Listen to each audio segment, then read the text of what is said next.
نبی کریم صلی اللہ علیہ وسلم کے ساتھ عمر فاروق رضی اللہ تعالیٰ عنہ جا رہے تھے۔ راستے میں ایک یہودی بچہ ملا، ابن سیاد۔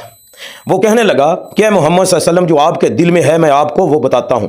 تو اللہ کے پیغمبر صلی اللہ علیہ وسلم نے سورہ دخان کی تلاوت شروع کر دی۔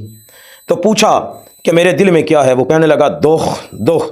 آپ نے یہ نہیں کہا کہ تو پہنچی ہوئی سرکار ہے، یہ نہیں کہا کہ تو اللہ کا ولی ہے، یہ نہیں کہا کہ تو بزرگ ہے، یہ نہیں کہا کہ کرنے والا ہے، بلکہ ایک اور غور طلب بات یہ ہے، ناؤذ باللہ ناؤذ باللہ، کیا اس کا یہودی بچے کا مقام جو تھا وہ اللہ کے پیغمبر صلی اللہ علیہ وسلم سے زیادہ بلند تھا؟ کیا اللہ کے پیغمبر صلی اللہ علیہ وسلم کی دل کی بات جو دخ دخ اس نے کہا تھا، اس بات کا اظہار کیا تھا، تو کیا وہ بچہ مقام والا تھا؟ نہیں۔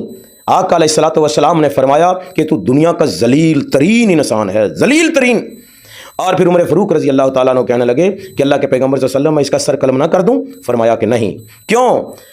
یہ دجال نہیں ہے، اور دجال کو قتل کرنا ہے عیسیٰ بن مریم نے۔ اگر آپ اس کو قتل